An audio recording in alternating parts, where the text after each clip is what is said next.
Hi, hello, bonjour, and namaste. This is Out of the Clouds, a podcast at the crossroads between business and mindfulness. And I'm your host, Anne Mulatala.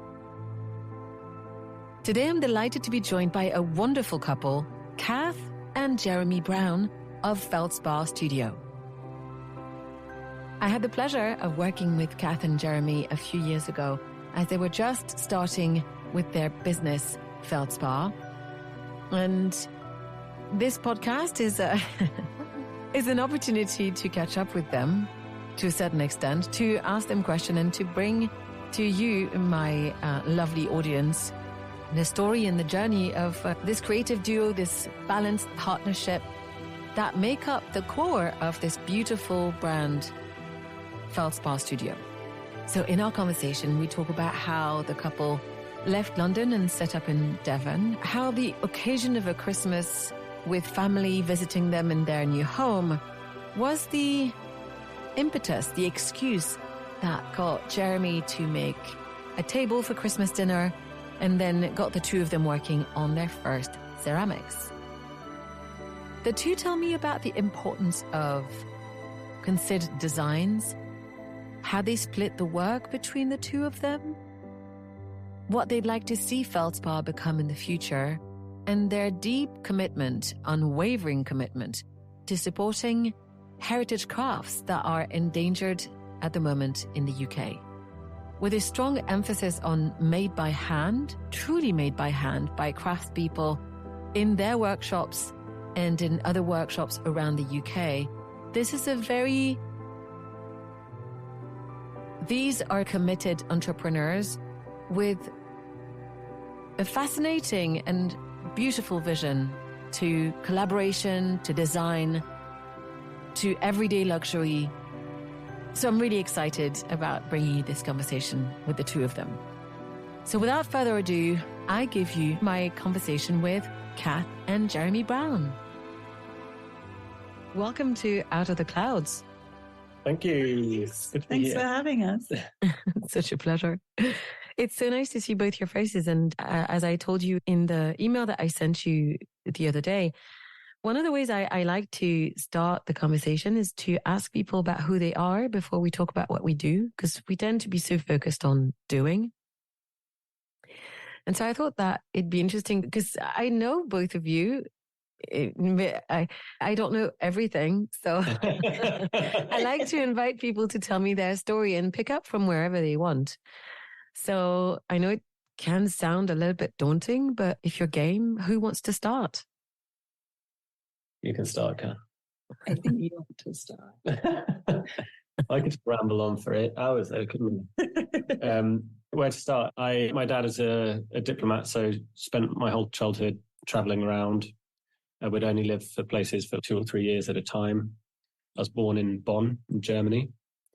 Then we moved to Prague, Czechoslovakia, and then we got... But they were kicked out. Yeah, we got kicked out. No. Because they thought my dad was a spy. Okay. Yeah. Not sure if he was. Debatable. Interesting. Yeah. From there, we went to Morocco. And that's where my earliest memories are from, the veg man arriving with all the veg on the donkey and things like that. So from Morocco, went back to UK, then went back to Germany, to Düsseldorf, and then went to Geneva. And then I did not realize that. Yeah, outside of Geneva, we lived in Coppet, to La Châtaignerie. And then, studied in the UK. And then, like when my parents separated, we moved to here and then went back out to Geneva when I got a job. I had not realized, I remember that you were in Geneva for your job when you were at the UN, but I had completely lost track of the fact you'd lived here before. How's your French? Only 2 or 3 years probably, when I was a teenager. Okay. Yeah. Tu parles français? Oui, un peu, mais pas trop bien. Okay. Well, since I spoke anything other than poor English. Yeah. So tell me about what you studied and what were you like as a teenager? I was very rebellious. I was not a good student. it was the whole time with my parents going through a divorce, and we left Switzerland halfway through my IB and started A-levels. And so I went off the rails a little bit. Didn't focus too much on education. I used to like the subjects I studied, but then I'd not be too bothered about turning up to exams and things like that. I feel you. If I was in the pub, I might not go to the maths exam. Yeah, I was doing the. So interesting because I'm like deep to you. Like my parents moved into the house, like they still live in 3 months before I was born. I went to school over the road from my house. And you were very studious. I was very studious. Very sensible. Obsessed with good exam results. Oh, I couldn't care less. That's fascinating.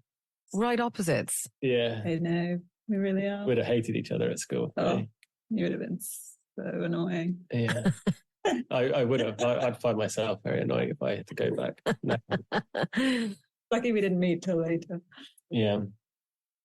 But yeah, by university, You'd calm down? Yeah, I did the whole kind of doing A-levels thing, and then took 3 or 4 years out and just did, I can't remember, I was doing the modelling for a while, did the bar jobs,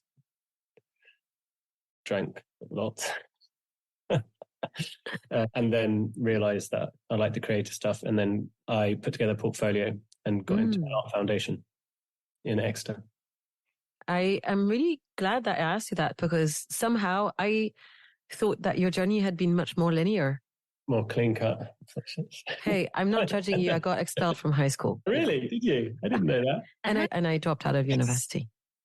So no judgment here. Why was that? Why did you drop out? For a job? I didn't understand what studying was going to do for me. I could not figure out what that was going to do. And everybody else seemed to be okay with it. And I was passionate about doing music. And I thought, I'd rather work and sing. And so I worked and sang. And it worked out. So how did you get into the fashion stuff? Because I was really good at working. I worked in retail in Geneva, and I learned to speak English by working in a video store that only had DVDs and videos and books for the English community. And so because I knew how to run a store, by the time I got to London, I ended up working for a little shoe designer called Christian Louboutin. No one knew his name. Oh, really? That's amazing. Yeah. So yeah, not very linear. No, unless you're Cath. Unless you're Cath. Okay, so tell us about your path. Well, so I grew up in the same house that my parents still live in now, and I had the same friends that I had when I was 7. And I went to the same school pretty much my entire school career. Girls' school. Very sensible. Very sensible, very competitive, which I enjoyed a lot. And then I went to university to study history of art in Edinburgh. And I chose history of art because I liked history and I liked art. And that was it. I didn't have that thought, like, where am I going to go from here? I just enjoyed the degree and then finished and thought, oh, where am I going to go from here? And it was 2008. So we all left uni, and then the financial crash happened like a month later or something. So that was good timing. So then I worked in a gallery because that's recession proof, the art world, and did that for a few years, and then realized I didn't really enjoy the art world so much. So then I went back to university to study architecture, which was brilliant. I loved it. And I graduated and worked for about 6 months. And then we moved to Devon and had kids. And So yeah, then we started making ceramics, which was a curveball. One day we'll be making houses. Right? One day we'll design a house. Yeah. But yeah, so apart from the ceramics, it was all quite linear. Yeah, quite sensible. She got very good grades at university as well.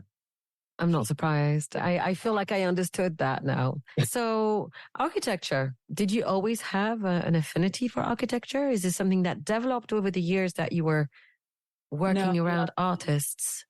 Like when I was little, 7, 8, all I would do was draw floor plans for houses.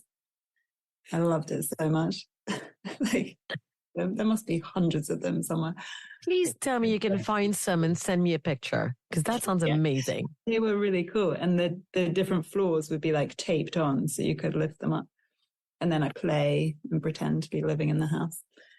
But yeah, so I did it for ages. And then I went through a vague teenage rebellion and kind of forgot about architecture. And school was very competitive but very prescriptive. So they were like, okay, so if you want to study architecture, you have to do physics and maths A level. And I was like, I'm not going to do them. I don't enjoy them. So I didn't. But it turns out you don't have to do that at all. But yes, I always loved it. And because I feel like I'm quite a creative person, but I need quite strict parameters to be creative. And architecture is like a puzzle, isn't it? You're constantly trying to solve problems and work out solutions within quite tight constraints. So yeah, I loved it. It's great. That sounds wonderful. Have you ever heard of the book, A Beautiful Constraint? No, I don't think so. Oh, I'm going to make a note to send it to you. I think you'll really like it. It's all about problem solving with when you have big constraints and finding solutions. Oh, my favorite kind. So, how did you meet? When did you meet? Big story. We met in real life at a friend's party. Yeah, briefly, but we both had partners. So we just met, that's when we met kind of thing. And then a couple of years later, Cath came up on Facebook as a recommended friend. And, but I'd seen your brother beforehand, hadn't I? Yeah, I think so. Cath's brother, Alex, is in the same circle of friends as me, but we're on two opposite sides. I knew him, but I'd only met him 2 or 3 times. And after meeting Cath at the party a couple of years beforehand, every time I'd see Alex, I'd ask, how's your sister doing? And the last time, yeah, I'm sure you love. The last time he was like, oh, she's single now. And I was freshly single as well. And then a few days later on Facebook, recommended friend, Cath Rivers. So I just typed my best mates, ? And then Cath replied, best ever. And then we just started chat flirting on Facebook for a couple of weeks and then arranged a date in London, because I was at the UN at this stage. And living in Nairobi. Yeah. Cath is in London. So we arranged a date one evening. It wasn't a blind date because we'd have done plenty of research on Facebook and we had seen each other once a couple of years before. But so we arranged to meet on, is it Charlotte Street? Yeah. On Charlotte Street. Cath was on one side of the street, I was on the other. We walked to the middle and then just a gentle kiss on the lips. And very strange. Never done that before. And then we went to a few different bars for drinks and like restaurant and stuff, but we just made it up as we went. And during that time, we were just chatting and we were saying how like, where would be the next place to meet up because we're living in different continents kind of thing. And I said, maybe we should go to Vegas. And Cath said, maybe we should get married. And from that moment, we knew we were going to be getting married. Wow. I'm loving your smile right now. Yes. Cath, would you like to add your take to the story? Yeah. I remember we were in Dean Street Townhouse and a friend of mine was there and she was throwing paper airplanes at us and we didn't even notice. That's very funny. I've been throwing these at you for half an hour. Oh, that's amazing. We didn't get married in Vegas though. We were going to.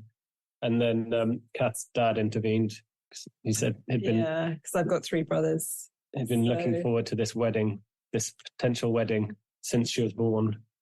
He basically really wanted to give a speech. Yeah, with diagrams. I need to ask then, how was the speech? It was very good. It was really good. It was great. It was really funny. He's very good at public speaking. Yeah. Very funny. So we didn't actually get married until 2 years later. Some cooling off time. Yeah. Okay. And so, Jeremy, you gave us a hint, but you worked at the UN at the time. Can you tell us about what that job was like and what you were doing? Yeah, so I worked for the International Trade Center, which is part of the WTO and UNCTAD. They're the kind of parent companies, agencies of the ITC. And effectively, we were working with big luxury fashion houses like Gucci and Vivienne Westwood and people like that, and helping to make their supply chain more ethical and sustainable. And specifically, we'd pair them up with artisans in the slums or in really remote rural communities, like Maasai groups and places like that. And on the community side, we'd train them up, and like they'd have a craft skill. With the Maasai, they're really good at beading. Other places they might do brass casting or something like that, but they wouldn't have the kind of the business side to know how to cost up their products properly or to manage the production or anything like that. Or it could be health and safety, making sure that they're ventilating and everything. So we'd complete the package of what the community can do, and then we'd be linking them up through these kind of hubs that we'd set up that would help with all the business and side of things and the fulfillment, like getting the product made on time and then over to the fashion houses. And then with the fashion houses, we'd be essentially with traveling salesmen, like showing all the different skills and materials and places that they could work and all that kind of stuff. How did you land that job? Because remind me, you were studying... I studied design. Yeah. And then I joined the UN developing a website, actually. And then my boss poached me from that team. Initially because he thought, I think, that I'd gone to Goldsmiths, I must have done something like jewelry. And it was a fashion. But then also I've got his wife is an art collector, and I've got work in the Museum of Modern Art in San Francisco. And so she knew the work from that. And so like it all merged in together, basically. And really, like when I went to work for him, we were like a little startup within the UN. It was just us two. And then, so it was one of like when you have a startup, you've just got to wear many hats kind of thing. So like really, I was just improvising, running around doing lots of different things kind of thing. That sounds awesome. Yeah, it was great fun. It was a really nice kind of time. It was really good, like learning period of my life. I think I was there for under 10 years. But just learned so much. By the end of it, I was traveling 3.5 weeks a month. It was just constantly on the move. And in the morning, I could be with a community in like the Masai Mara or something like that. And then I'd be getting a flight back to Paris to do a fashion show with Vivienne Westwood or something like that. And you'd just be meeting such varied and different people and learning a lot from each one. And also just learning how each would react and cope with different situations. And in general, it was a lot more kind of calming being in Kibera, one of Africa's biggest slums, to being in Paris during Fashion Week. It's interesting to hear it from someone who was in those two places within a short span of time. Yeah, it's just in the slums, they'd just have time for you to sit down. They have nothing, but they'd offer you everything kind of thing. They'd make you feel welcome. They'd try to feed you, even though you know that they're living on less than $1 a day kind of thing. They're just all so welcoming, so happy, so cheery the whole time. And then it's a massive stereotype and generalization. But then you get to Paris Fashion Week and everyone's rushing around stressed, rude. And when you tell people what you do, most people will think the glamorous side would be the fashion weeks, really. But really, there's lots to unpack there. There's lots going on in the slums that it's not just kind of like idyllic place by any means, but just that those two contradictions. On a human level, I guess what you're saying is there was warmth and connection in one place. Yeah, and it is very general terms. There's lots of lovely people in Fashion Week. Yes, that's absolutely true. Yeah. But so how did you guys decide to start your own business together? How did we do it? Was doing all that traveling, and we got married, and Cath became pregnant. We're in London and you were basically commuting weekly around the world. And it was just way too much. So, yeah, Milo was born and we just thought, let's move to Devon. I think we were looking at buying a house in London. Yeah. And we're just being squeezed further and further outside of London, really. And then we just thought, we're not even really in London anymore. Now it's considered central London. We're looking in Leighton. Yeah. Wow. These days. Yeah. But yeah. So then we just, on a whim, thought, let's move to Devon. And when a decision feels right. Yeah. It was a no-brainer. We were looking for houses, and then, like in Zoopla, instead of putting Leighton, I just put Devon, and then suddenly you could get farmhouses for the same price as one beds in Leighton at that time. At the time, yeah, it's changed a lot now. Pandemic, yeah, and very different now. And so I came back from work and said to Cath, "Shall we just move to Devon instead?" And just showed a photo. She was like, "Yeah, all right." So both handed in notice. It wasn't a difficult decision. But we didn't know what we were going to do. We assumed we'd take a bit of time off, like maternity leave, and then go back to versions of our old jobs, which we toyed with for a couple of months. And then I realized that I would be leaving the house at 7 a.m. and getting back at 7 p.m. Started crying. Yeah, I did start like, that sounds bleak. And I'd make money to cover childcare, maybe. So I was like, I'm not going to do that. And so then we just thought, let's we had a company. We had discussed starting something together, but just like maybe in the future. Yeah, one day we should do something. But we just suddenly thought now's probably a good time. We're Might as well. Work. Yeah. And we're both quite opinionated about design and things, and we'd always get things and be like, oh, wouldn't it be great if it was actually more like this? And so we just thought, and we were both frustrated before that we didn't have full control over things, and the projects would always get watered down and all that kind of thing. That was a big thing, having to work to a customer's brief, budget and time constraints and all that. And then they'd always start off with a really wholesome, ethical idea. And then gradually they would pretty much always be watered down and down. And then they'd still like pitch something as being the original brief, but in reality it was like a shadow of what it could have been. Like it was always money and time, really, wasn't it? So we thought if we can control everything to do with these products we make, then we can make them exactly how we want to make them. We can feel they should be. Packaging, yeah. So that was the seed of the idea. Yeah, it took about a year. I think that once we decided to do that, we spent about half a year designing the first products and then half a year designing the branding and packaging and website, how we wanted it to present everything. Yeah. Ish. Slightly less, because we launched just like beginning of December. Yeah, but we started making everything for Christmas. And then although we started making things before we were going to do the business. Yeah. We just needed plates and bowls because families were both coming for Christmas. And this table. And the table, so Jeremy had to make the table first, and then the plates. I always think things take a couple of days to make as well, and whatever it is, I'll be able to make it in 2 days, and it's always about 2 weeks. I'm the same as you. I have a huge problem with time. I get you. Yeah.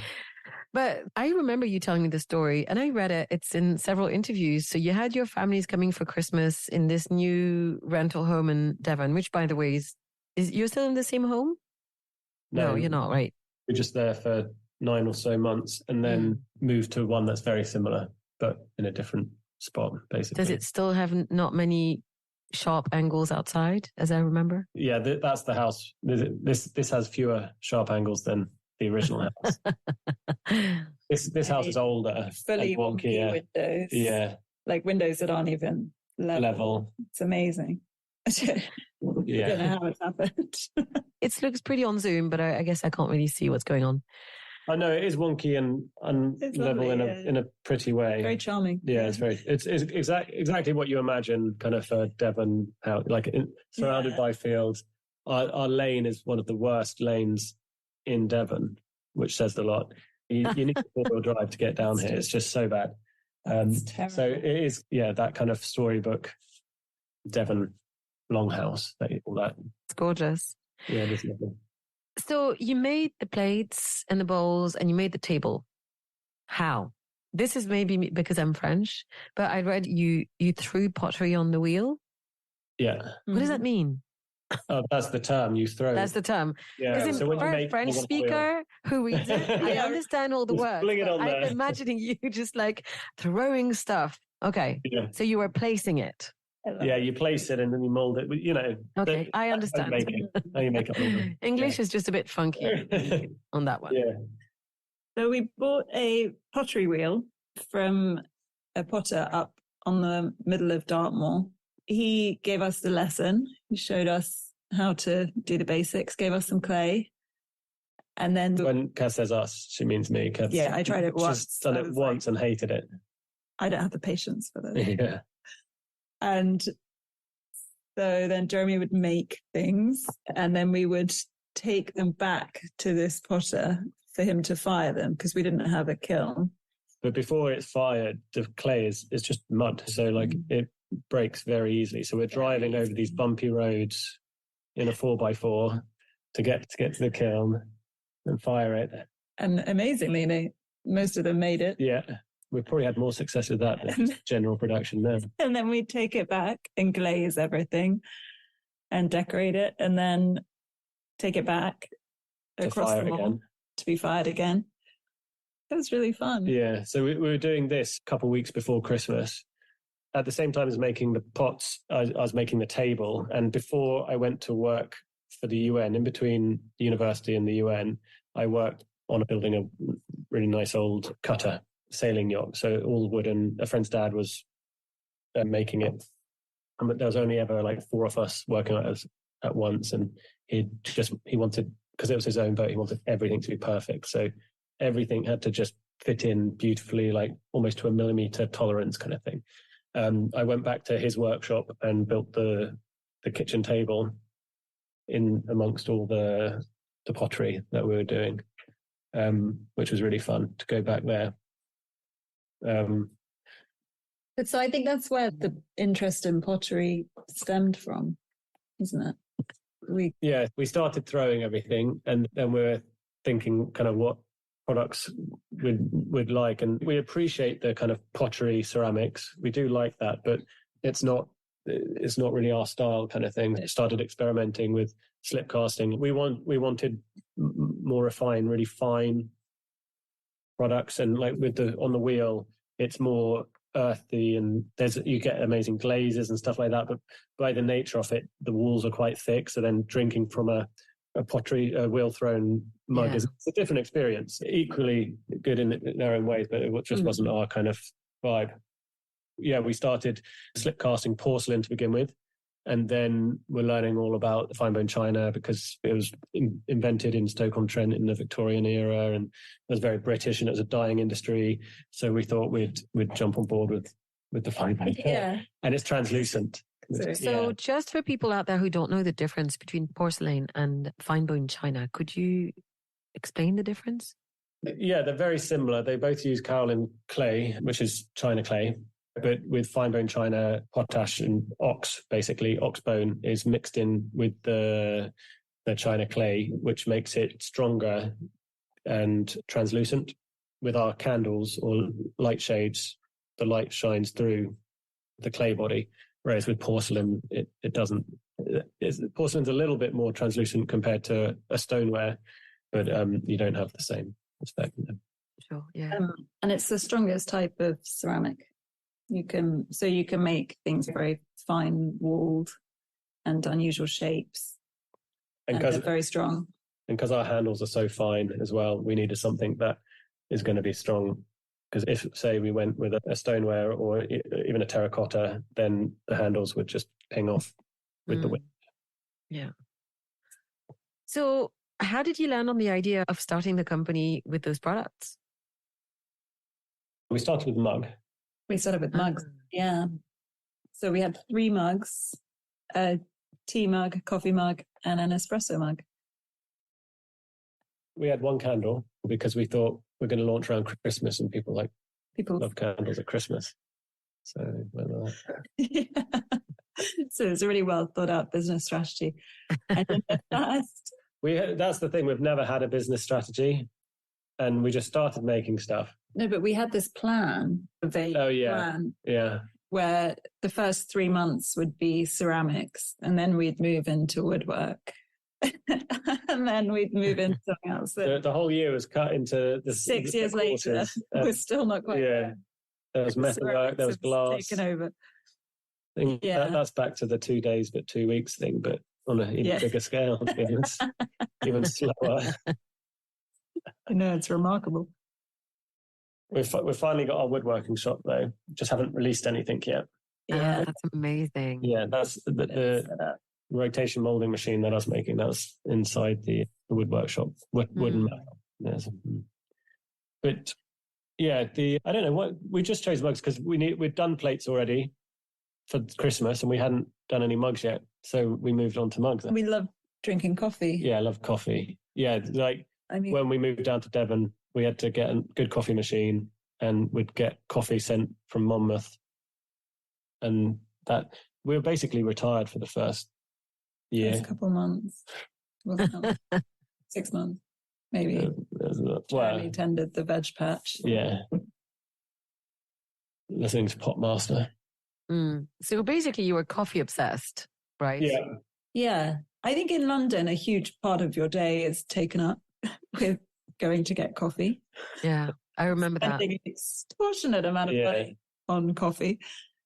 And so we just figured we needed to replicate that living in the middle of the mall. So we got a good coffee machine that a friend was giving away because it was broken, but Jeremy fixed it. And then, so we thought it's just logical to start with a coffee mug. So we did. And it's still one of our best-selling mugs. Yeah. So tell me about the dimples, because your coffee mug is not quite like other coffee mugs. It is not. So it's very minimal in design. It's just bright white, and then it's got a painted handle in a variety of colors now, but we just started with the cobalt blue. And yeah, it has these kind of very subtle dimples all over the body of it, which allow your hands to sit in it really nicely. It's very tactile. And the idea is that it makes you stop and appreciate a cup of coffee. How did you guys thought of that? Because we had just done this transition. We'd gone from rushing around the world, being very busy the whole time, to grinding to a halt. Yeah. There's nothing going on between the ears for a couple of months. It was so quiet. We did have to do. So we wanted to replicate that and give people a way to do that. So rather than rushing around your kitchen, getting ready for something, you'll get your Feldspar mug and you'll just slow down, stop. You just enjoy it. Like the handle is very delicate. So it's not something that you want to be rushing around with, multitasking kind of thing. You can just sit there and play with it in your hands and enjoy your coffee and your thoughts. Yeah. They're much harder to make this way. Yeah. Because obviously things are perfectly cylindrical because that's how they come off a wheel or out of a mold. When you throw them on a wheel. Yeah. You throw Thanks for that. On the wheel. And yeah, so these use a multi-part mold. They don't drop out of a mold very easily, so they have to be multi-parts. And then when fired, it's nice and strong, but because it is also thin and the handles are so fine, before you fire them, you have to be so delicate. Otherwise, all the handles come off and everything goes out of shape and all that kind of stuff. So they are very tricky to make. But much nicer to hold. Yeah. Because your hands aren't perfectly cylindrical. I read that somewhere and I was like, thank you for noticing. You're welcome. Do you know, when I hear you talk about that moment of taking your time and because you had made such a break from your earlier life, you're reminding me that when I started doing my certification training as a mindfulness meditation teacher, I had a wonderful mentor. We only met as a group once a month, but once or twice I had a one-on-one. And it was his morning, my afternoon. We both had a cup of coffee and he had told me, you can really start savoring your coffee before you even taste it. And he was just giving me all these cues and hints to feel more into the experience, prepared, smell, touch, feel.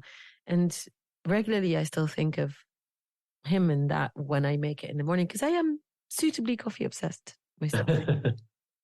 And I also like to make it myself. So I appreciate that you went to such a different, an experiential angle to making your first product.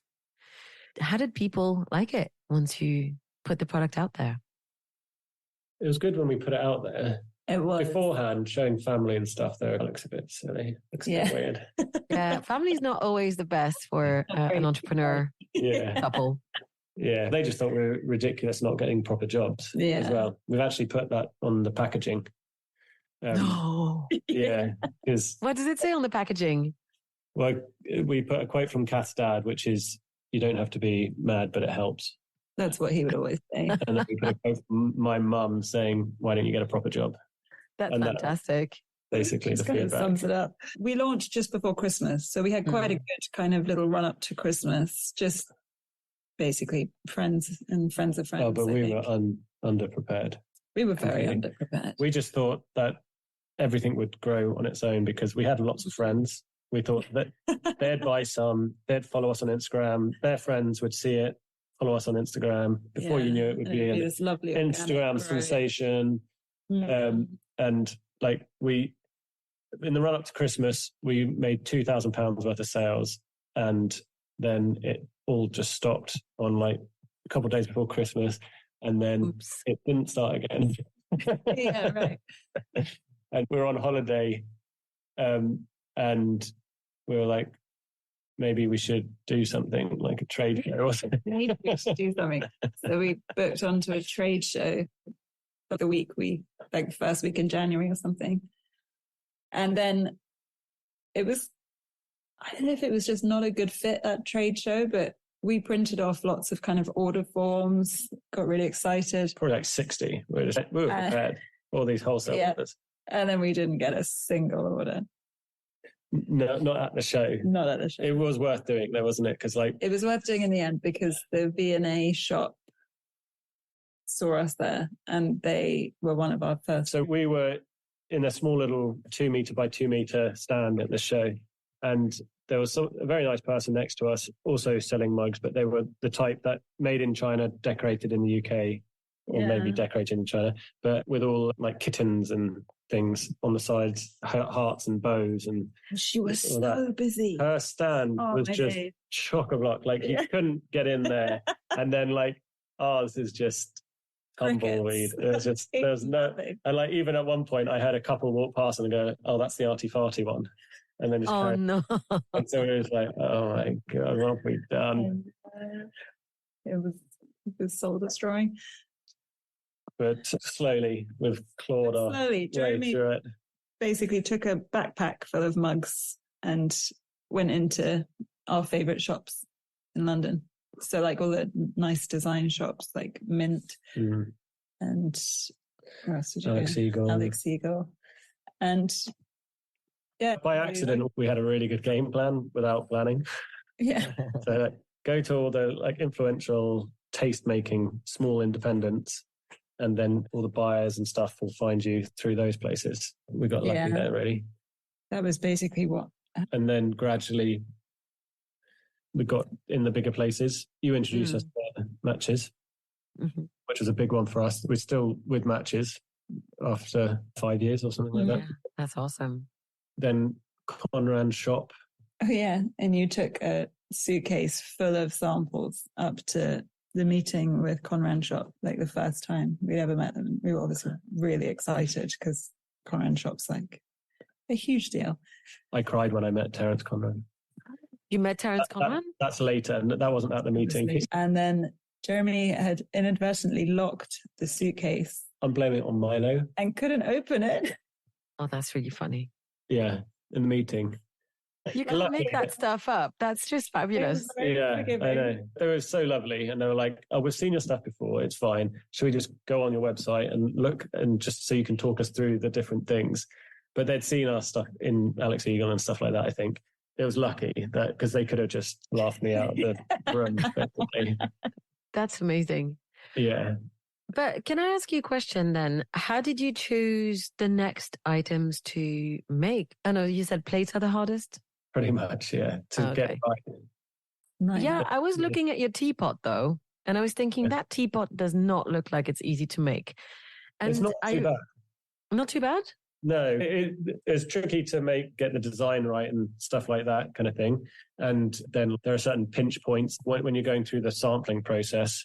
It took us a while to get it down, but in production terms, it's actually a really reliable, easy one to make. It's expensive because it's big. It takes up lots of space in the kiln. It takes a long time to sponge and fettle it. Like the whole process is, the bigger the product, the trickier. But say like a water jug, it's tricky because fine bone china wants to move when it's baking in the kiln. So like with the water jug, it goes out. And so the top circumference is massive. So if we don't keep that fixed, it all moves all over the place. Whereas with a teapot, it's got its lid on. It's the shape, because it's irregular. The irregular shapes seem to survive, especially the small teapots. If we get a big order for small teapots, oh, heaven. Love it. That's amazing. Because I was reading about your designs that they are considered. And I really like that word. And I also read that you're obsessed with the pour and that you experimented with the elongation. Would you talk us through that and why that stuff matters? It goes down to what you were saying about the coffee, like the whole process. So in the morning, you could just use a normal teapot and it might drip a bit. It might come out too slowly or too quickly, and you're not going to get the journey, that enjoyment of doing. Whereas, so by making products where the most important thing from a teapot is just making the experience enjoyable. And so our teapots don't drip, but that wasn't the main thing, to be honest. I don't really care too much about a drip. I want it to be a pleasurable experience. And our teapots mainly influenced by a watering can, because they're designed so then you've got that really long arc when the water flows out. But obviously you can't go full watering can, otherwise you'd have to stand like a meter away. The thing that links all of our products is playfulness, a sense of humor, but it's not a joke. It's not funny, but it's just supposed to bring a smile to your face and make it more enjoyable and approachable. And so the teapot, great pour. My favorite thing is the milk jug, the little milk jug with an elongated spout. So then as you pour that, you've just got so much control over the amount of milk you want to go in. Our kids, they've got a milk jug each and they have it by their bowls in the morning. So then they pour in their cereal, and it is really nicely controlled. But all of our products, they're designed to be a bit ugly as well. So there's elegance to them, but it's a bit kind of... But they're unexpected in a way. There's certain... disproportions. Yeah. So. But we like that. We try and capture like the initial sketch. Yeah. In 3D form. It came from a conversation with my aunt, who's a musician. She was saying, like, the more you do things, the better you get at it. But then the output is almost less approachable to the user in a way, because it just becomes too polished. Whereas that original concept, or when you're a learner, you've just got the essence of the idea kind of thing, and it isn't overworked. You're not bogged down in the craft almost, or this is how this is done. A potter should do this, or a woodworker goes through these stages, but you're just purely experimenting. And you get that, I don't know, it's just that there's a certain essence to the product. And so trying to stay to that main idea make it professional and an elegant product without over polishing it, so then it looks just like everything else that you see on the shelves. So just a kind of fresh approach to using such an old material as well, isn't it? Yeah. It's fine bone china, when you think about the material, you associate it with kind of chintz and grannies and things. Whereas we're trying to make it more relevant to our everyday lives. Everyday luxury. Everyday luxury, yeah. Objects for life. Yeah, you're both, if I'm correct, obsessed with old objects that you've either grown up with, found in shops. We have way too many of them. Yeah. I remember a few objects that you were hoping to make in the future. What's on your list of new objects for life for Feldspar? It's a very long list. It's a very long list. Okay, tell me about one that will be relevant right now. List that you'd have Yeah, probably. many years ago. Lighting is the big one. So we've made a lampshade, like a pendant lampshade, but we want to make table lamps with burdock. We want to make table lamps because we're really interested in playing with the translucency of bone china and the fact that it's so completely white and opaque when it's not, there's not a light shining through it. It's a lovely thing. So yeah, we're playing with that at the moment. And furniture. Out of bone china. And it's partly just the fun of experimenting and seeing how far you can push materials. Yeah. Oh, that's amazing. Sorry, listeners, we'll find you a picture. I was expecting something much finer because fine bone china. Yeah. But there's a lovely volume to it. Yeah, the furniture that we're playing around with is a lot more. We've been making wooden stools and benches and things like that, but all at prototype level at the moment. But the kind of style we're going for is it looks like it's been molded out of clay, but it's wood, a lot of maple. It's not like our fine stuff. It's more chunky, more monolithic in nature. But it's still very tactile. Yeah. Like it's all got the same kind of curves and long curves and yeah. And then polished really smooth, so it's mirror finish. That's what we're working on. Yeah, we're always making things and then we'll spend months testing things in the background, trying to work out. Firstly, if we use them, because everything we make is stuff that we need for the house. Yeah. So we recently launched a funnel, but we used that in our kitchen for 2 years before we launched. And it is great. It's brilliant. But there's so many things that we just think, oh, it'd be really fun to make that. But then there's other things that we think we've got no interest in making that, like a chair. Yeah. There's so many amazing chairs out there. Maybe one day, but it's not like the priority list. It's more the unusual things. Like there's a whole collection of nutcrackers I want to make, which would be fun. And all different mechanics to them and things like that. Or you can have these little pedestals with a little hammer and you can break them. There's just so much you can do with it. And it'd be quite nice to do different versions. The bagatelle, of course, that's still on the list. Edging closer to it, but it's still a mile away. Egg coddlers. The tiled Swedish heaters, we're going to do those. What is that? In Scandinavia, the main heat source in the old houses, they're like... they look like fireplaces, but it's, what's the word again? It's called un poêle en français. I have one in my house, but I don't know what you call it in English. And it basically, it traps all the heat through a maze of brickwork. Is it the same? Yeah, exactly. And you get these really beautiful, ornate ones. Do you have the same? It's so beautiful. The building was renovated and it's behind the door in the living room and it's stunning. Unfortunately, it doesn't work, but it's really beautiful. They kept it in perfect condition. Amazing. Yeah. It's sad it doesn't work. none of the fireplaces in the building work, but it's wonderful that they didn't get rid of it. And you still have this. So when you're in the corridor, you have the non-fancy part, which is metal. And then on the other side, you've got the ceramic. It's a beige and green mixed ceramic. I'll send you a picture. It's really pretty. We don't have them in the UK. No. I don't really know why. You can get them imported. Yeah. 30, 40,000 Yeah. to import it. Yeah, that's fascinating. So I wanted to ask you a little bit about how you have found the arc of the development of your company in the last few years. I'm grateful for the story about the lady with the cups with the kittens on it was super busy and you were the minimalist that didn't get a look in. But since then, obviously, things have gotten much, much, much better for you. You have a really dedicated following. You have wonderful stores that sell your products around the world. How have you found that arc?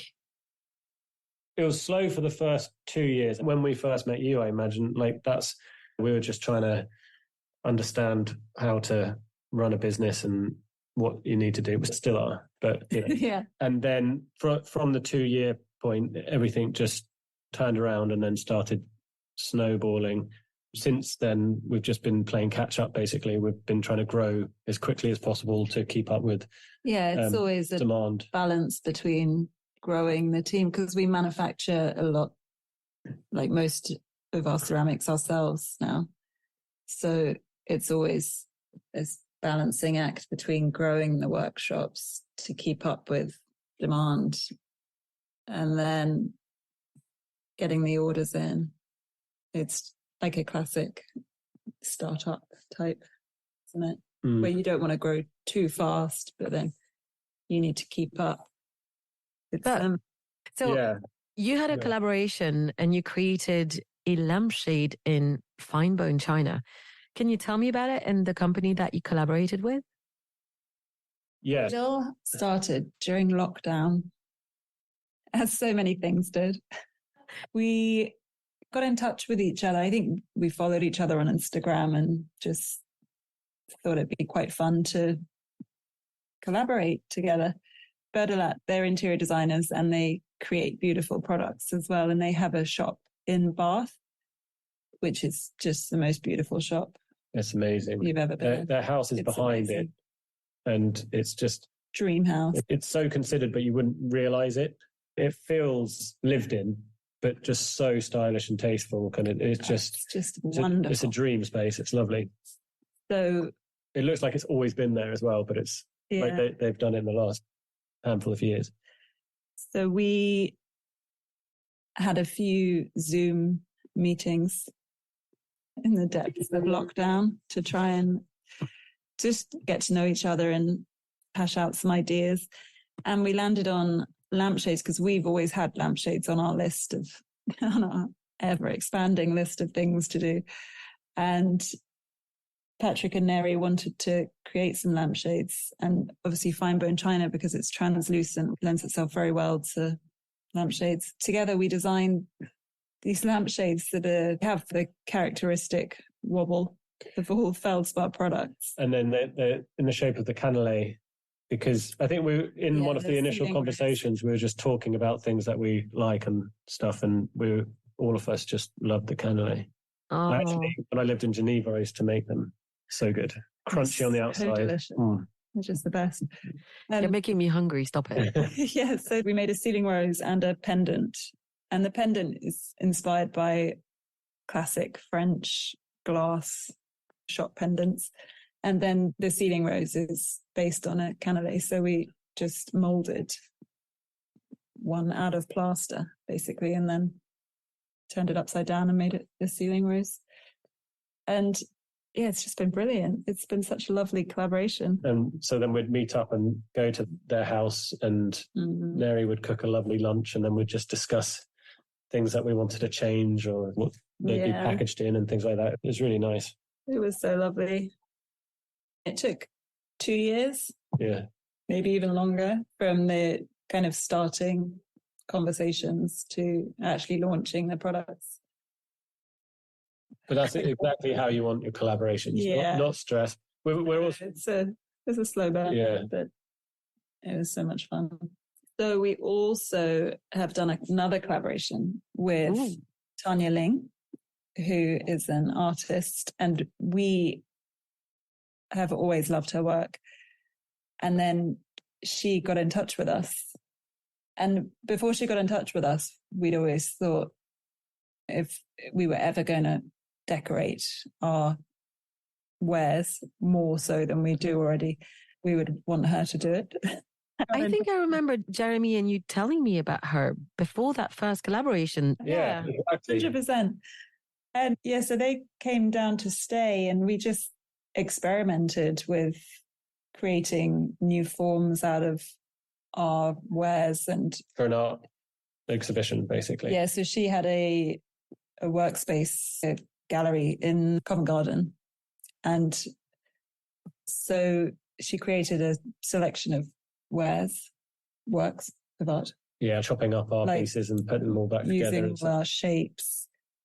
And it was so much fun that we've done another collaboration with her.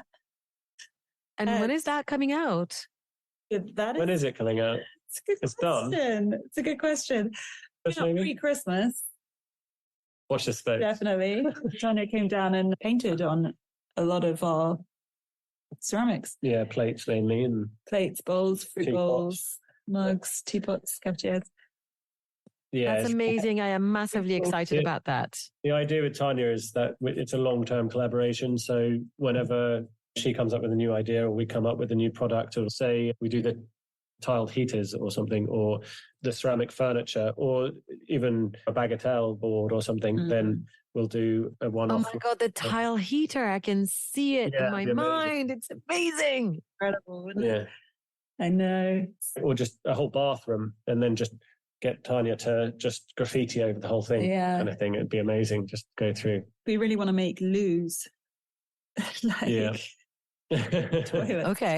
Oh my God, I can't wait to see a Feldspar loo. Yeah, you can get those amazing Victorian loos that are like beautifully decorated. And I feel like we need to bring them back, update them. We have one in the workshop. It's great. And yeah, this is the thing. We just want to make everything. Right? There's so many things. So that's super exciting. You've got the baubles coming up for pre-Christmas and this collaboration with Tanya Ling. Yeah, it'll be fun. Yeah, lots of exciting stuff. Yeah, it is. One of the things I wanted to understand from you, which I feel like I know this about the two of you, but I wanted you to speak about it more specifically. You're also really committed to what you call labor-intensive crafts and keeping these crafts alive in the UK, which is different from other brands that just seek to grow for the sake of growing their business. Could you speak to that? Yeah, so we actually ended up setting up 2 workshops in Devon to make our ceramics, because we have always worked with a family-run workshop up in Stoke-on-Trent, but it got to a point where we were at capacity with them, and they want to retire as soon as possible at some point in the near future. So we thought, this is not super sustainable. And up in Stoke, there's only, I think, one other place that makes things the same way that we make things, it is a very labor intensive way, but it's also made by hand, and it adds kind of the uniqueness to all the products. And so we ended up having to set up 2 workshops down in Devon, initially only one, but then another one followed. And at first it was just us 2. Like Jeremy would make everything and I would decorate everything. And that was a fun period, wasn't it? It was very cold. That's all I remember. It's very cold. The workshop didn't have any doors or windows. Very dark and very cold. Yeah, and it was going into winter as well, wasn't it? Yeah, and so then from there we moved into one of our current workshops and just gradually grew the team.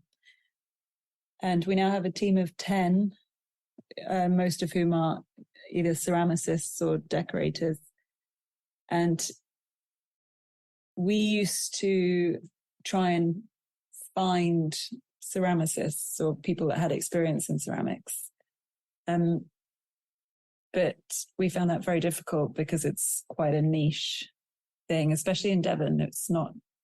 Devon is quite famous for its potters, but like a kind of one-man band type potter.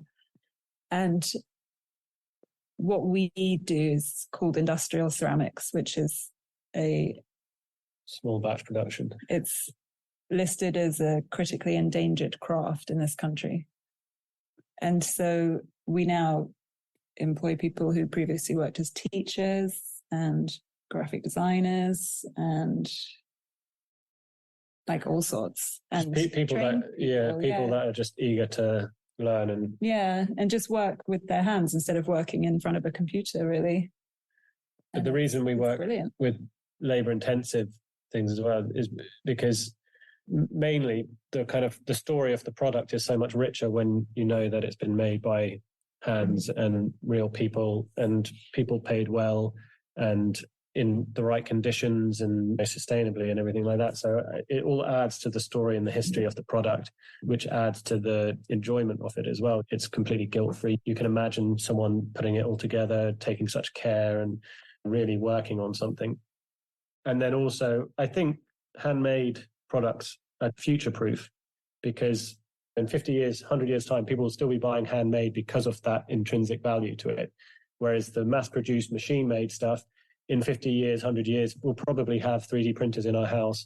And if we want a mass-produced mug, we'll just print it out kind of thing. But then if we want something that's been laboured over and crafted, then you buy your Feldspar 100-year-old heritage mug. Oh, there you go. There you go. Here's to the 100th anniversary of your company. Yeah. Thank you. So actually, that's the perfect timing to ask you to tell us the story of the name of your company. How did you come to choose it, and can you tell people what it means? Would you like to go? Or shall I go? So Feldspar, it's one of the main ingredients in ceramic and in fine china, but in all ceramic and glassware. And so we came across the name when we were developing the product, and we'd have a bag of Feldspar, basically. And Feldspar it's a family of minerals. It's the most abundant family of minerals on the planet. The statistics seem to vary when you look it up, but it's around 60 to 70% of the Earth's crust is made up of feldsparic minerals. Yet, these rocks that are all under our feet, products we use every day, and unless you're a potter or a geologist, no one has heard of feldspar. Never. Never heard that word before. I know, it's amazing. Isn't that great? And so feldspar is put into the ceramic to essentially, it's a flux. It lowers the melting point and it binds everything together. It binds the silica together. So it makes the product really strong, basically. And we like that it's this mystery ingredient that no one's heard of. It's all over the place and it brings things together. It makes them strong. So we like that. And it sounds quite Nordic and cool. We like that under the radar. Feldspar. Yeah, I think I'd been hanging out with you for about 6 months until I found out about what the name meant. I felt terrible about that. And then also Dartmoor. We live on Dartmoor, and it's a mountain of granite, and granite is made up of feldspar, quartz, and mica, and so it all seemed to work quite nicely. Yeah, okay. And the house we were living in when we came up with it was made of granite too. Yeah, it's just granite everywhere. Yeah, which may or may not be radioactive. It is slightly radioactive. Yeah. Okay. All right. Tell me now, how is it to work together as a couple? How do you collaborate? We work everything all together. So it's not like one person does one thing. So we'll discuss everything, but one will lead on those. So yeah, I don't really do anything to do with production, but I write all the copy, all the marketing emails. Jeremy's not allowed access to our Instagram. No. How did that happen, please? All customer-facing things. No, I deal with all of that. I don't really live by the customers always right, so I just stay away from it. It's best not to. I think you'll find you're wrong. Anything Cath's done, basically, like in all the communication and the photography and everything like that, isn't it? Yeah. And then I'll do all the You behind the just do everything scenes. else. I don't do the making anymore because of the team do the making. I'll do the like new product. This last week, I've been making a rotation molding machine to help with production of our new balls that are coming out this Christmas. But yeah, I'll do all the kind of the businessy bits. Business admin. But if I understand correctly, and I think tell me where I'm wrong, Jeremy, you learned how to do all these things to make. And Cath, you weren't a photographer beforehand. You weren't a marketer. You weren't a copywriter. You also learned everything to do with that side of the business. So I guess maybe one thing you've got in common is your love of learning, or is it in general, or is it powered by this desire to build the company? I think partly it's a love of learning new skills, but also I think a lot of it is just total control freakery.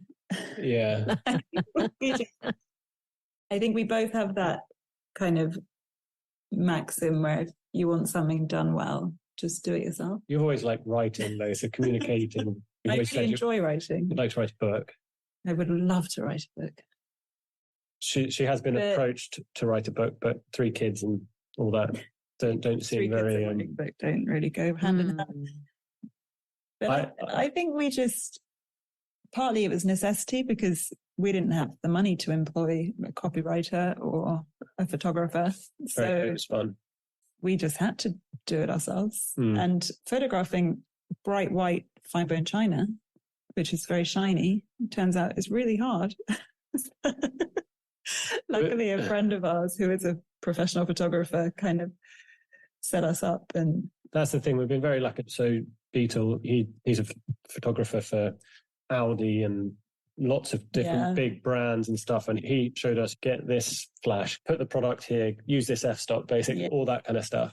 And the same like photography for dummies. Yeah. And then my brother is a web developer, so he did that.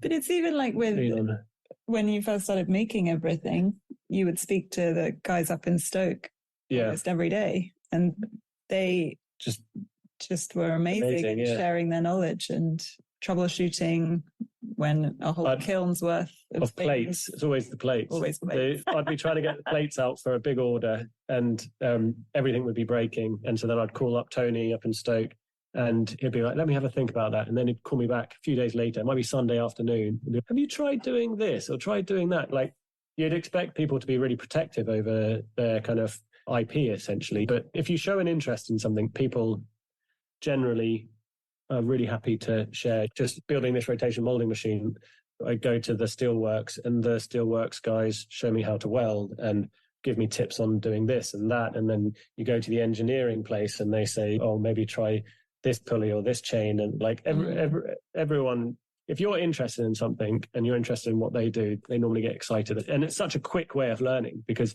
I could do an evening course with welding or woodwork or pottery, whatever it is. And then you go through that kind of step by step, just an hour here, an hour there, or you can go to people that have been doing it for a whole lifetime with very specific, and then you just have this intense crash course. It does mean though that you're quite, you're like narrowly skilled. Like I couldn't tell you how to do a glaze for this pottery that isn't something that we do. I understand. In praise of narrow skills. Yeah, exactly. But lots of them. Exactly. It's fascinating and it's such a sweet story. Actually, I think what you're both speaking to is the support and the power of community and how people do show up to help when you need things done. And I hear you that you learned a lot of things out of necessity, but then you did develop it to suit your product quite uniquely.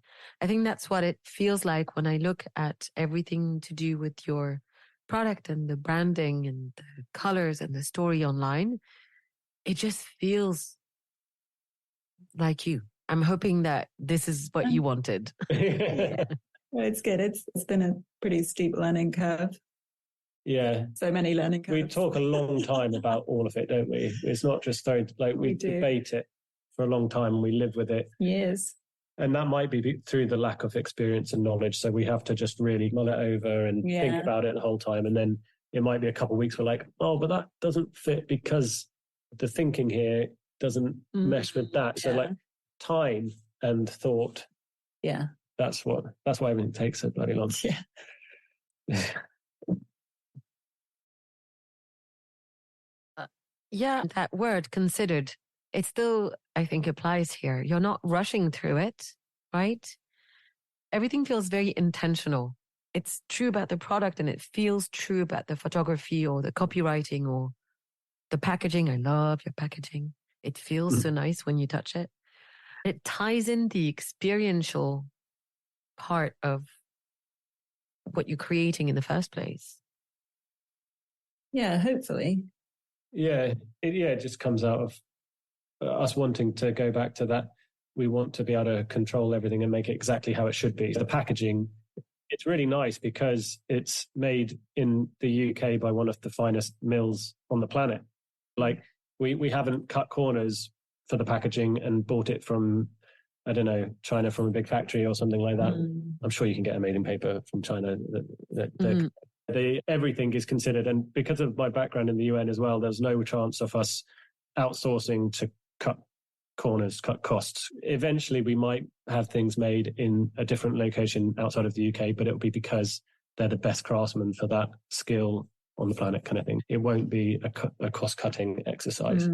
Yeah, it's a lifestyle business. We left our hectic jobs to do this, but it always becomes hectic because that's what life is and that's what business is and work and everything like that. So we're constantly reevaluating, aren't we? And we'll just be like, wait a sec, we're not spending enough time with the kids or with each other, or Cath's not spending enough time writing, which is her favorite bit, say, or I'm not spending enough time in the workshop. So we're just constantly reevaluating and then thinking, okay, how do we get back to that? Or how do we get back on course? Like, how do we employ the right person here or the right agency there or slow down there or just different things? And I think that's important to have a goal, work backwards and figure out how you get there. And you probably never get to that goal, but then you work your way there and then you reevaluate, you know. Yeah. That's beautiful. I'm so glad that you mentioned that because, of course, as things develop, including your family, like you said, things are hectic. But I'm glad you pointed to Cath's writing again, because I have to say I love reading what you write, Cath. Oh, thank you, Anne. And of course, it's expected for a company that does beautiful tableware to join forces with a chef or to talk about cooking. But I found that you have a really particular spin on cooking and recipes. Can you tell us the story of your great-great-grandfather? Mad. So I found out a couple of years ago that my great-great-grandpa had published a couple of cookbooks. And so this is late Victorian London, basically. And he was born in Italy, in Naples, and then basically had an altercation with somebody in Naples and was forced to leave. And wasn't it the King of Naples or something? It was, yeah. And again, spicy stories. Yeah, it is. It's interesting. His dad was basically the king's doctor, and he cured cholera or syphilis or something. Well, he dealt with a cholera pandemic there. Rather than being executed. Rather than being chucked in jail. Yeah, he was just told to leave Naples. So he ended up coming to London, but obviously having grown up in Italy, I don't want to be too rude about English Victoria. Well, I don't think it was great. And he is very scathing about it in his books. And so he ended up writing, he was a stockbroker by day, and ended up writing a column in a magazine, I think was like an early version of Harper's. And then that was turned into 2 cookbooks, which my whole family knew about. And I only discovered a couple of years ago. And they're fascinating because he was Italian by birth. He uses lots of Parmesan and pasta as well, which are just not things you associate with Victorian food. There are some recipes that you're just like, whoa, no way. calves trotters or something. Sounds like something from Witch's Cauldron. Yeah. Yeah. So I thought, I'm going to start experimenting with these recipes. And there are some things that you just never think of now. He made a sweet pasta pudding, like a rice pudding, but made from pasta. Oh, wow. And it was really good. Yeah, but I don't know if that's just been lost or if he just invented it and it didn't really catch on. And he has whole chapters about all the different types of pasta that you use for different dishes. And it just seems so forward thinking in a way. It feels like you're reading something modern, but then there's lots of things in there that you're like, oh, no, wait, this isn't like when he talks about like your servants and things like that. He does. Oh, wow. You know, yeah. So give your cook this. I was going to ask you, did he cook himself? Well, I'm trying to work it out. I mean, he must have, because his knowledge of it is very impressive. But at the same time, he does reference the cook. But he also has tips for throwing the best dinner party and things like that. And never have more than 6 guests. Never more than 6 guests. And pick the flowers yourself from your garden. I'm loving this. Okay. And he has these hilarious things like never use raw parsley as a garnish on a dish. That's brilliant. 100 years later. 100 years later, people are still doing that. And it's why? 150. Why would you pop? It doesn't make any sense. So I've been trying to cook a recipe from his cookbook. I haven't done one for a while, but that's because I had a baby. Yeah, fair enough. It takes up some time. But no, I do plan to get back into it, do one every month. And it's fascinating. But there aren't things like timings and weights. It's all quite vague. It's all very vague. I read one of the recipes on your website. It did sound really vague. Yeah. So it takes a while to try and tease out a dish from them. The Parmesan soufflés sound really good, though. Yeah, they were good. They were very good. The kids loved them as well. So maybe a cookbook in your future once Gus is independent? I'm kidding. Yeah. 20 years. Yeah. No, something like that be good. Or just more of them. Yeah, they're fun to do. Perhaps now you can tell me, what is the dream future of Feldspar? We don't have time for that. Okay. Maybe you don't speak about it. You let Cath tell me the dream future of Feldspar. We ideally want to have a kind of collection of workshops all on the same site. So we'd have the ceramics workshop where we'd be making fine bone china, and then we'd have a wood workshop and metal workshop, glass blowing. We're interested in taking all these heritage crafts that are either dying or maybe even have already died in this country, and just having a spot where people can learn them again and make beautiful products. In a very modern, luxurious way, though, as well. Yeah. So less kind of crafty and more innovative. Yeah. And even the workshops themselves will be beautiful objects. We'll collaborate with other architects as well. And in the summer, they'll open out and be really light, airy spaces that people can go through. And then in the winter, they'll close down and cocoon everyone inside. You need that on Dartmoor. Yeah. But from day to day. There's a lot of rain. But the opening and closing won't just be a button or something. There'll be giant cogs, and it'll be a pleasure to interact with and to use. And just a kind of whole holistic experience. A Willy Wonka land of craft and making and just seeing all the, like a glass blower interacting and creating new things with a woodworker or a ceramicist. And it'll be like a Google, but for making. So like everyone would be able to sit in the quad. The AI. Yeah, it could be AI as well. In the quad, and they'd all be eating together, and the food will come from the land, and it'll all be very wholesome without being too sickly. Yeah. Without being too sickly. A Google for making. Yeah. Damn. That's cool. And then we'll coppice the woodland for the wood workshop.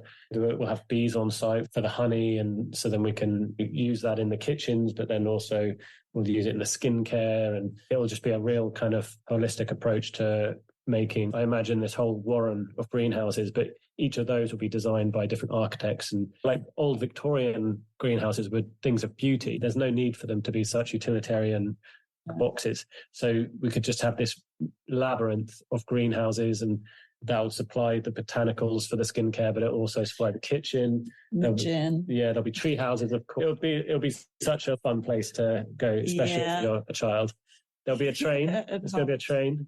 Because Cath's grandparents had a little mini train going around their garden. And we want to replicate that. One that you could ride on. Yeah. But just powered by a car just battery. Big enough for an adult to get on. Yeah, it's a kind of a playground. Yeah, just really creative. For adults. But without being sickly. That's the key thing. It can't be, there won't be any kind of like adult Quidditch or anything like that. Thank you for pointing that out. As you're describing it, I'm visualizing it, and the greenhouses in particular sound mesmerizing. I'm looking forward to seeing this in wait 20 our years. future. Yeah. That's awesome. Yeah. Wild to get there, but that's always in the back of our mind. Yeah. But we're edging closer to that. We're just setting up the woodwork metal workshop. So that's one step, edging away from the ceramic or including other things. Yeah. So, and if it's like the ceramics, it takes a while for things to get started, and then it just snowballs, and you've got to try keep up with it all. So that's my hope anyway. Awesome. Is now a good time to go to our closing questions? Yes. All right. I know these are hard. Don't think too much. Just see what comes up. What is your favorite word, but not just what it sounds like?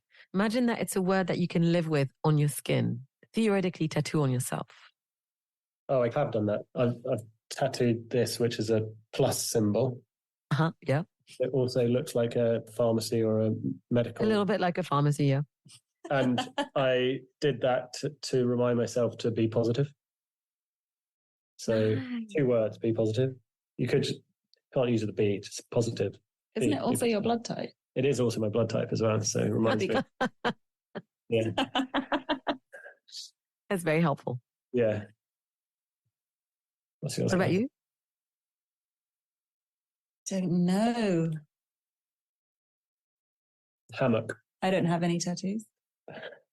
I really like hammocks, but I wouldn't get a hammock tattooed on me. Oh, I don't know. All right. Let's see if it percolates, and if something comes up, let me know. What does connection mean to you?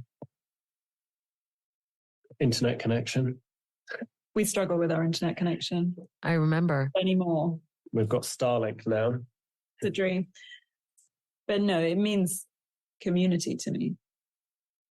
Being able to speak to people. Maybe it's because we live in the middle of nowhere. I didn't even think about that. What song best represents you? Or is there a song that best represents the two of you? Our favorite song to listen to and drive along singing is probably The Whole of the Moon by the Waterboys. That's a really good one. So maybe that's terrible. I don't know. Our kind of music taste at the moment is heavily coloured by an 8-year-old and a 5-year-old. Oh. So there's a bunch of really bad music. Does not sound fun to me. Okay, yeah. I'll take the one you said. And thank you for educating me. I feel like every time I ask that question, I get such a plethora of gorgeous music, most of which I don't know. And I've created a playlist. I will send it to you. Oh, cool. Very eclectic. Very. Yeah, right. What is the sweetest thing that's ever happened to you? The sweetest thing that's ever happened. Probably something to do with the kids. Just daily with kids, isn't it? They come up with such sweet things. They do. They're very sweet. Milo will come down and set up all the breakfast thing. If he comes down before me, he'll get the breakfast ready. And if I just mention, I used to love those cereals, he'll get them out and pour me a bowl. That's very sweet. They are just always so sweet. Most of the time. They are kids. Yeah. They have their moments. Yeah. Of course. Oh. What is a secret superpower that you have? So not one of the many things that you've told us about, that one of the narrow skills you've developed. I can blow spit bubbles. That's so lovely, John. That could be the sweetest thing for you. Everyone, when you have a little spit bubble floating past your face. Disgusting. And you've taught the kids how to do it as well. Oh. It's tricky. It's very hard. Just try it. Anyway. I'll let you know how I get on. Secret superpower. I'm just really good at relaxing. Yeah, Cath is very good at relaxing. Tell us about that. That sounds like a super skill. Cath, I'm incredible. The whole generation, all of her brothers, they relax. That's what they do. It is a skill, I think. It's very important. And my skill is probably the opposite. Fully relax. I always be doing. You always want to be doing the next thing. Yeah. Whereas I'm very happy just relaxing and doing nothing. But just doing it, as Nike say, that is a skill, because it's so easy just to procrastinate. But the only reason anything gets done is because you actually get up and do it. I think that's a superpower. Just do it. Definitely. It's true. Yeah. Both of them. Very inspiring. Yeah, you need to be able to relax. For sure. Mm-hmm. It helps when running a business if one person is always on and the other is very good at switching off. It sounds like a very balanced partnership indeed. Yeah. Now, imagine that you can step into a future version of yourself. What is the best advice that you want this future you to give current day you? What do you need to hear? Just enjoy it. Every second counts. Yeah. It is important. It's so important to stop and enjoy it. And we do try when we get a new stockist or something amazing happens in the business. It's so easy to not stop and appreciate it. So we always try and really appreciate the good things and just everyday life with little people. I think, but by default, that is our mindset looking back. And then, so that's why we're constantly trying to reevaluate and see if we're on track, because we left our hectic jobs because we want to have this kind of family time in a family space and all that kind of, we're always projecting forward and being like, will we get to 10 years time or 20 years time and regret these decisions because we haven't stayed on track, or we'd stayed on track and it wasn't working. And so I think no one on Desert Island Discs ever laments spending too much time with their kids when they're little, do they? Yeah. Yeah. And or, I wish I spent more time in the office. Yeah, exactly. You don't want that on your tombstone. So if the sun's nice, the weather's nice, the sun's out, then it's not too hard to convince us to drop things and get to the beach. Yeah. Go to the beach. Well, that's good, because my next and final question is, what brings you happiness? Yeah. Just doing something like that. Yeah. Having pizzas in the garden on a sunny day. Yeah. Just relaxing with the kids. Yeah. We are very family orientated. We don't need much. We don't need too much entertainment. Happy. Takes quite a lot to get us to leave the house, to be honest. Yeah. On a sunny day, get the pizzas going. Yeah. Beer, play some hopscotch, some snakes and ladders. Yeah. It's fun. Doesn't take much. Simple things. That's awesome. Thank you so much. It's been a pleasure catching up, and thanks for answering all my questions. I feel like it's so lovely for me to be able to talk to you and see you, and also get to put your story out to people who don't yet know about who you are and what you do. So I'll put the links to the website and the Instagram so people can find you. Is there any particular way that you want people to connect with Feldspar or with you guys if they want to talk to you about something? Okay. Sign up to our newsletter. Yeah, they really should. They really should because it's very good. Oh, thank you, Anne. No, this has been such a privilege. Thanks a lot. Thank you so much. Strange to have such a one-sided conversation, though. We need to have a catch-up. Yes, I can also tell you about other things that I've been doing. And Exactly. Awesome. Yeah, that'd be really lovely. Thank you so much to both of you. Have a wonderful rest of the day. I hope whatever stormy weather that's happening currently in Devon is not too bad. And give Gus a cuddle and the other two, Milo and Beatrix. It looks so cute. I've got to go pick them up now. Oh, yeah, go. Take care. Thanks, Anne. See you soon. See you soon. So, friends and listeners, thanks again for joining me today. If you'd like to hear more, you can subscribe to the show on the platform of your choice. If you'd like to connect, you can get in touch with me at AnneV on Twitter, Anne Mühletaler on LinkedIn, or on Instagram at _out of the clouds, where I also share daily musings about mindfulness. You can also find all of the episodes of the podcast and much more on my website, annvmühletaler.com. If you don't know how to spell it, it's also going to be in the show notes. If you would like to get regular news directly delivered to your inbox, I invite you to sign up to my monthly newsletter. So that's it for this episode. Thank you so much for listening to Out of the Clouds. I hope that you will join me again next time. And until then, be well, be safe, and take care.